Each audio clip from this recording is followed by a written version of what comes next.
नमस्कार मित्रों, मैं मोहम्मद इसहाक खान, साथ में नवीन शर्मा और बूंदे पॉडकास्ट की टीम।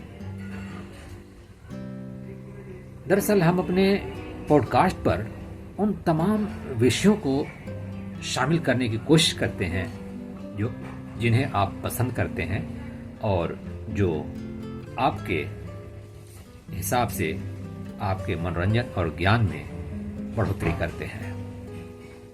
हम अपने उन वीर सपूतों को भी नहीं भूलते जिन्होंने स्वतंत्रता संग्राम में अपने सब कुछ न्यौछावर कर दिया। उन्हीं में से थे एक मंगल पांडे। और इन दिनों एक बड़ी अच्छी बात यह है कि जितने भी स्वतंत्रता संग्राम के वंशज हैं उनको एकजुट करने की कोशिश हो रही है। जहां कहीं इस तरह के जैसे मंगल पांडे से संबंधित अगर कोई कार्यक्रम है तो वहां पर सुखदेव जी के क्षेत्र में अगर उनसे संबंधित कोई काम है, कोई कार्यक्रम का आयोजन है, तो वहां पर भगत सिंह की जयंती और बलिदान के मौके पर अशफाकुल्लाह खान के इलाके में इस तरीके से जहां जहां उनके वंशज हैं इस तरह के कार्यक्रमों का आयोजन किया जा रहा है।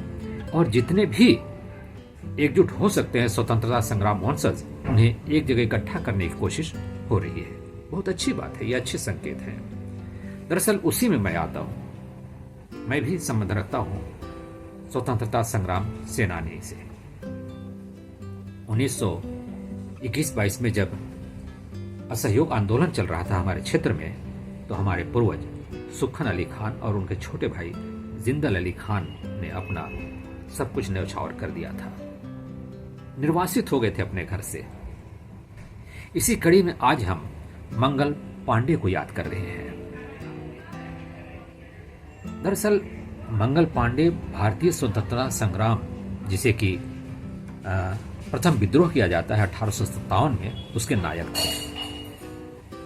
मंगल पांडे का जन्म उत्तर प्रदेश के बलिया जिले के नगवा नामक गांव में 19 जुलाई 1827 को हुआ था, एक ब्राह्मण परिवार में। इनके पिता का नाम दिवाकर पांडे था और 1849 में 22 साल की उम्र में ये ब्रिटिश ईस्ट इंडिया कंपनी की सेना में बंगाल नेटिव इन्फेंट्री के 34वीं बटालियन में एक सिपाही के रूप में भर्ती हो गए थे। उनमें इस बटालियन में ब्राह्मणों की संख्या ज्यादा थी। विद्रोह का प्रारंभ दरअसल एक बंदूक से हुआ। सिपाहियों को पैटर्न 1853 एनफील्ड बंदूक दी गई थी, जो कि 9577 कैलिबर की बंदूक थी और पुरानी और कई दशकों से उपयोग में लाई जा रही थी। ब्राउन बेंस के मुकाबले में शक्तिशाली और अचूक थी ये बंदूक। नई बंदूक में गोली दागने की आधुनिक प्रणाली का प्रयोग किया गया था, लेकिन बंदूक में गोली भरने की जो प्रक्रिया थी वो पुरानी थी।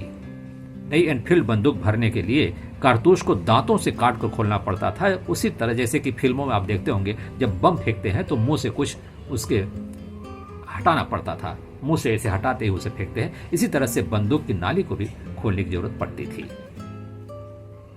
और उसमें भरे हुए बारूद को बंदूक की नली में भरे कारतूस को डालना पड़ता था। कारतूस का बाहरी आवरण में चर्बी होती थी जो कि उसे पानी की सीलन से बचाती थी। सिपाहियों के बीच अफवाह फैल चुकी थी कि कारतूस में लगी हुई चर्बी सुअर और गाय के मांस से बनाई जाती है। 29 मार्च 1857 को बैरकपुर परेड मैदान कलकत्ता, जो कि अब कोलकाता है, उसके निकट मंगल पांडे, जो दुगवा रहीमपुर यानी कि फैजाबाद के रहने वाले थे, रेजिमेंट के अफसर लेफ्टिनेंट बाग पर हमला करके उसे घायल कर दिया। जनरल जॉन हियरसे के अनुसार मंगल पांडे किसी प्रकार के धार्मिक पागलपन में थे। ईश्वरी प्रसाद ने मंगल पांडे को गिरफ्तार करने का आदेश दिया, पर जमींदार ने मना कर दिया। सिवाय एक सिपाही पलटू को छोड़कर सारी रेजिमेंट ने मंगल पांडे को गिरफ्तार करने से मना कर दिया। मंगल पांडे ने अपने साथियों को खुले विद्रोह करने के लिए कहा, पर किसी ने न मानने पर उन्होंने अपनी बंदूक से अपने प्राण लेने का प्रयास किया, लेकिन वे इस प्रयास में घायल हो गए। 6 अप्रैल 1857 को मंगल पांडे का कोर्ट मार्शल कर दिया गया और 18 अप्रैल को उन्हें फांसी दे दी गई। इस तरह से एक वीर सपूत ने अपने प्राणों का न्यौछावर कर दिया। लेकिन इससे विद्रोह रुका नहीं, बल्कि इसकी चिंगारी पूरे हिंदुस्तान में फैल गई। लेकिन अंग्रेज भी कम नहीं थे। उन्होंने दोबारा इस तरह के कोई विद्रोह न हो, कई तरह के कानून सिपाहियों पर, अपने सैनिकों पर थोप दिए।